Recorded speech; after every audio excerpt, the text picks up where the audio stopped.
Hello friends, welcome back to my channel, or welcome to my channel if you're new here. I am Martina Lily and today we're going to do a full face of makeup that I really have forgotten about. It's been neglected and I need to show it some love. So hopefully that sounds interesting to you guys. If it does, go ahead and do the YouTubey things like subscribe, hit that notification bell. Let's get into it. Alright, you guys are zoomed in nice and close. Everything I use on my face today will be linked in the description box down below for you guys. They are affiliate links though, so if you shop through them, thank you so much. We're going to start with eyes. Now I kind of circle through my eye primers quite regularly. I think I have 4, maybe 5 in my collection, but one that I haven't used in a little while is the Hourglass Veil Eye Primer. So let's use that one today. Wouldn't necessarily say I've been neglecting this one, it's just been the least used in the last few weeks. So the palette that we're going to use today is actually the Natasha Denona Bieber palette. It's been a hot little minute since I have used this. I just love this palette. I just wanted to bring it back to everybody's attention.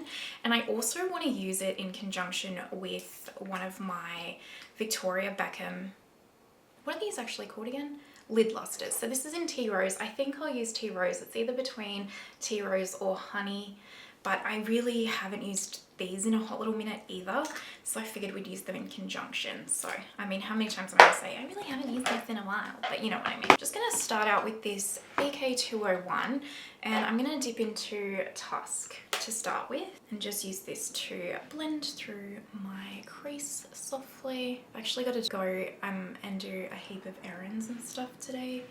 Just boring errands, so that's the vibe for the makeup, I guess. Well, actually normally I'd probably just, well, I'm going and running errands in like a shopping center and stuff, so it's not like errands where you're like just running around and paying bills and all that, you know what I mean, right? So shopping center errands. Now I'm taking my Sonia G Crease 1 and I'm gonna go into my favorite shade in this palette, which is Freckle. And I know that seems boring, but I just love it. Such a good one and done shade. And I'm just gonna also softly blend this through the crease. And I'll blend it into the outer corner as well. And I just, you know, this is such a really good like staple palette. If you like those really, well, I say neutral, but more so just like, I guess brown, simple colors, leaning a little bit more warmth. It's definitely, I wouldn't call it neutral or, I mean, it does have a little bit of cool tones in here, but you know what I mean. Well, hopefully you know what I mean. This is, you can't go past this palette. I know it's quite a bit older and stuff, but really it is such a good quality palette. It's kind of one of those palettes that you can just own this and really nothing else if these are your kind of colors. Like it really is. Chances are if you're watching, sorry, my mum started calling me. I forgot to call her back yesterday, so I was like, I better answer my phone for my mother. All right, I'm back in Freckle. What I was saying is, I know I was in the middle of saying, although chances are if you're watching my channel, you probably don't just have one eyeshadow palette, but maybe you do. Either which way is totally fine. We are a judgment-free, makeup-loving zone around here. I'm gonna leave that there for now. And what I think I'll do is, before I do anything further, I'm gonna dip into, well, actually before I do anything further, I'm gonna put my Pat McGrath Labs Intensifier stick on. You know the deal with this by now if you've been around here. And then I am gonna put, while we're here, Tea Rose. I'm gonna use this flat Bisque brush. This is so good for cream shadows. I'm gonna use this as like a base. Actually, is this brush gonna be okay? Or do I just want to use my finger? Might actually just use my finger. It might be a bit quicker and easier. I still like to use the intensifiers with these, even though like they are a bit of a cream, just because these ones do, like the Victoria Beckham ones, have a little bit of sparkle to them. And so for my hooded eyes, it just helps, you know, keep that sparkle in the lid, that kind of a thing, longevity, all that kind of stuff. Although these are not so creamy that I don't find these crease whatsoever. Oh yeah, that's very, very pretty if you ask me. And I've had these for a really long time and they still haven't dried out, which is amazing. I'm gonna take this Refa 14 now and I want to go into just a touch of the dark brown, just a small amount. I'm just gonna just deepen slightly this outer corner, just to lift my eyes a little bit. There we go.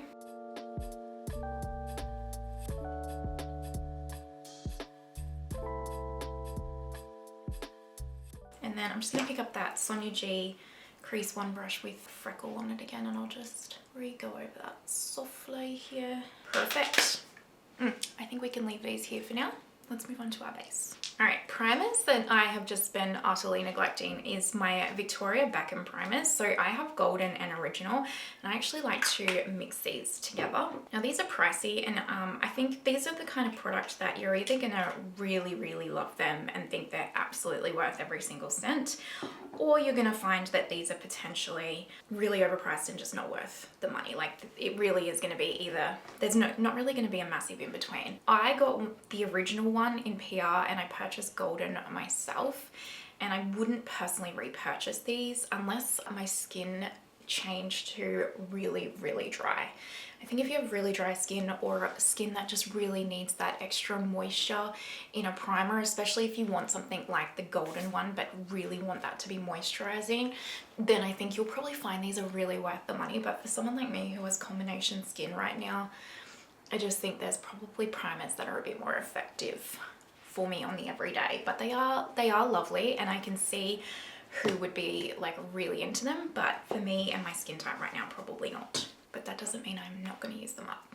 I will. Also just going to take my Tarte Pore Primer. I use this all the time. Just going to press this in here because I just want to actually just be a bit smoother through here today. My skin's a little bit unhappy with me for some reason today. I had dairy for like the first time in a little while over the weekend. Maybe that's why it's not liking me. This is definitely not a product that is neglected. This one gets used all the time. This is my green color corrector from Tarte. It's nearly finished actually. I need to repurchase soon. This is just that. This is a It Cosmetics brush, by the way. I got this like 5 years ago. For color corrector, I'm actually going to mix two.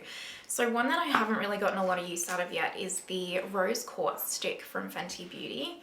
And I've been using this quite a bit, but this is a bit too light on its own, and this is a good shade, but I just thought I might mix these and see how they kind of go as a color corrector for me. I do like to mix my color corrector shades. I just find for my particular under eye discoloration, it seems to work really well. Not everyone will have to do that, but for me, it's going well. I'm just going to take this little Chikuhodo G10 brush, which is really, really cute for the under eye actually, and blending out color corrector. I do find this Fenty stick, I much prefer the eye brightener in Rose Quartz instead of the stick. I just find the stick's probably just a touch drying for my under eyes, whereas the Bobbi Brown isn't. It's very, very creamy and hydrating, but if you have oily under eyes, you might really find those Fenty under eye sticks worthwhile. For foundation, this one definitely, it just slips through the cracks. And this is the Monika Blunder cover. I have the shade 2.5. And I'm actually going to take this with my Ray Morris. What number is this? I actually don't know what, this is the Mineral Buffer brush. This is one of my new ones that I got from her. And I'm just going to like do this. If you like cream foundations, like think like the Wayne Goss cream foundation when he used to have that. This might be a touch bit light. You will, like if you like the KVD Good Apple but don't want as much coverage, you'll quite like this. This is really lovely. I could see a lot of mature skin people loving this, and I could see a lot of like no makeup wearers really liking this foundation because it is it's kind of one of those ones that you can really just pop on strategically with your fingers. I wouldn't recommend it for anyone who wants to like build it up to be like a full coverage. It's really not that kind of a product. I'm just going to switch to my Refa sponge now and just strategically blend out extra coverage where I need it. Yeah, it's not like a full coverage, you know, buildable foundation. It really is like a your skin but better, no makeup even type of product. So keep that in mind. But if you are looking for that, it's really lovely. I know a lot of makeup artists really like this. Monika Blunder is a makeup artist herself, so it's probably just a touch light for me right now though, but that's okay, we'll fix it. So I'm gonna leave that there. I feel like you can just tell, like it is a little bit too light, but see how you can still see imperfections peeking through, but like it really just has made my skin look very natural and like healthy, I feel like. And I think if you have dry skin as well, you'll really like this. Okay, concealers. I really went through a stage of using this concealer and I stopped for some reason. Clé de Peau concealer stick in 3 beige, which is a touch too deep. So I am gonna mix it with a teensy bit of the Nars Soft Matte Concealer in vanilla. These used to just be, like these are incredible concealers, like they really are. I don't know why I've just been glossing my eyes over them. Both of these concealers are really good. Is the Clé de Peau worth the money? To some of you it is. For me, no. Like, it depends on if you really love a cream concealer stick, then yeah, it is. But if you are someone that likes like the Chanel Sublimage or like the Urban Decay Quickie and they're like your holy grails, you might find these probably just a little bit too heavy on the under eyes maybe, or too emollient. I want to say drying, but they're not drying, but they are at the same time. I don't know how to describe them. They're just very different products. So if like the Chanel Sublimage, for example, is like your holy grail, like hydrating, you probably, yeah, I don't know if you'll love these. But again, for the no makeup wearers, these are great products for someone who needs a lot of spot concealing, especially the Nars Soft Matte. Oh, very, very good. But look how well that's covered, right? Like very well. And then a cream contour bronzer. It's so little, this little milk contour stick in Toasted, that I just literally like to glaze over it because it's so little compared to all my others. So let's use this one. It is a nice contour shade though, so if you're looking for that straight contour and you just want like a little stick, lovely. Now what will I blend it out with? This is my Ray Morris 27. The Ray Morris 27 is brilliant for your contour shades in particular, just FYI, because it's so thin here, you can really just tap the product into exactly what you want, and it's going to be quite strategic. I will say I won't repurchase this milk stick. I really think I prefer, I prefer like in the straight kind of contour shade, the Fenty Beauty stick. It's just a bit easier to blend out. It's just a bit nicer of a formula in my opinion. But if you are a milk makeup lover, it's, you know, it's not too bad. Especially for someone that likes it because it's such a small product to like fit in your collection if you only have a small amount of room or you travel a lot. But yeah, for me, it's definitely not going to be a repurchase. I don't have an under eye powder that I've forgotten about because we all know I use my Make One pretty religiously, but I am currently in the process of testing this Hourglass, what is it called, Airbrush powder, and I have been really liking this for my under eyes, so I'm going to use this for my under eyes because yeah, like I said, I've been really liking it for that. This is my Ray Morris Kabuki brush.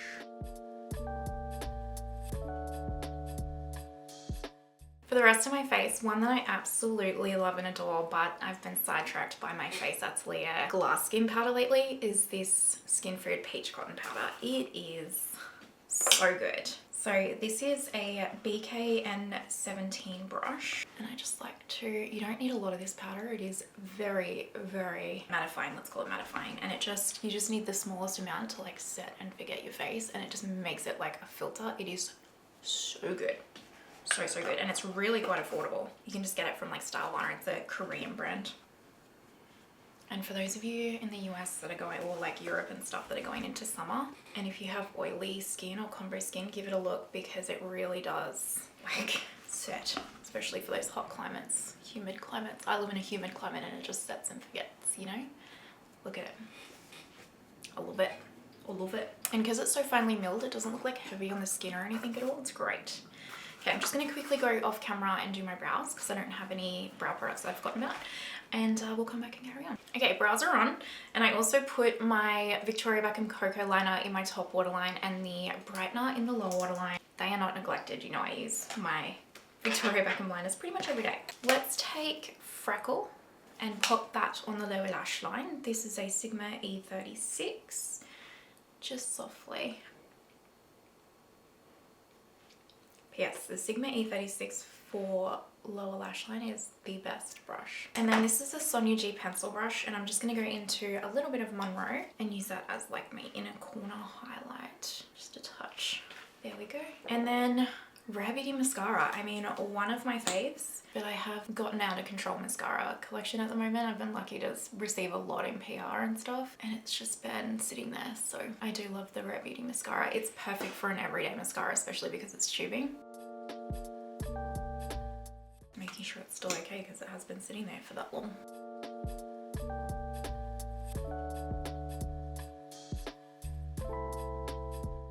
Alright, we need to bring some colour back in. So this Make Beauty bronzer, again, it's one of those products I just skim over, and so it absolutely needs some love and attention. N15 from BK is what I'm trying to spit out. I think it's because it's just not quite the right tone for me, maybe just ever so slightly too warm and deep. I think that might be why I kind of just skim over it a little bit, you know?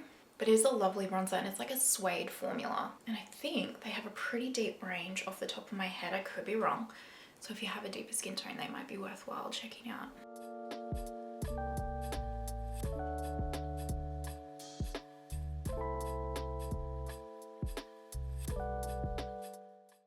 So much better when you have some colour back. I'm just taking my Sonia G Smooth Buffer with no colour and just, you know, softening it a bit because I always go overboard. Okay, liquid highlight. This YSL new highlight in the shade, I think it's Halo Tint. I don't know what the shade is, Rosy something. New Rosy Quartz, that's it.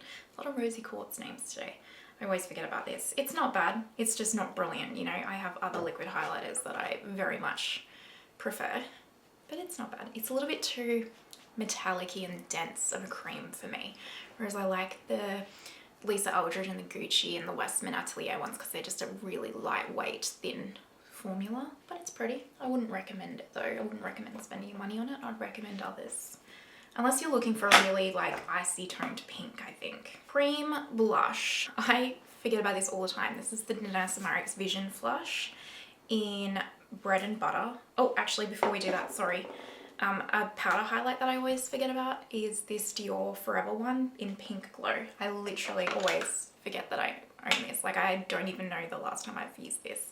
It's not my favorite highlighter formula. It's lovely, don't get me wrong. I just don't personally find a lot of Dior complexion products super duper wow me like they do everyone else. And I don't know what that is for me personally, but that's just how it is.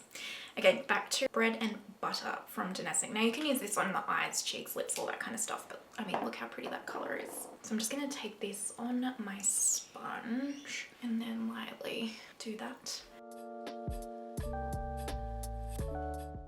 Very pretty. And then I always forget I own this too.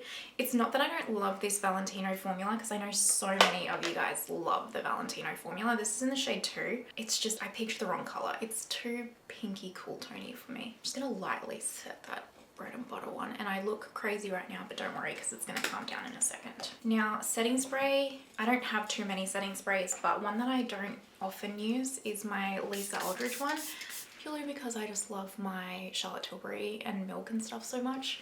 And this one's quite hydrating, so this one will get a lot more use when we're in the middle of winter, when my skin's doing a bit drier and I need the hydration. This is also good as a primer when you want a little bit of extra hydration. All right, let's do lips. I haven't used my Rare Beauty lip liner in Lively in a little hot minute, so let's use this.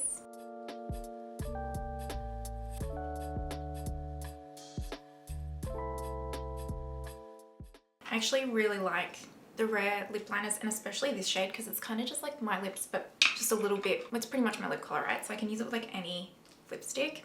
And then I have not used my Rare Beauty lipstick that I have in Humble in, I think I've only used it once or twice because it's not my fave formula, but let's give it some love. It is a lovely shade. It's just a bit too matte and like gives me butthole lips, so I don't love that. So we're going to use the Nearly Neutral, I think this is the lip balm from Rare, to combat that. And that certainly does help a little bit. I mean, beautiful shades though, right? Beautiful shades.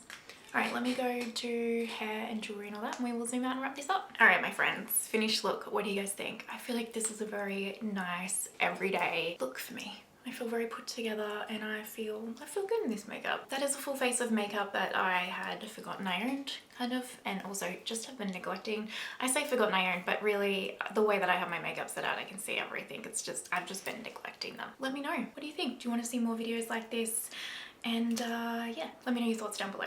If you're watching to this point, you know you're an absolute legend. Thank you so much. I truly appreciate you. Extra special shout out to my Lily absolute legends. Thank you so much, and all of my members here on my channel. I appreciate your support more than you know, and I hope you have the most amazing day wherever you are in the world, and I will see you next time. Bye.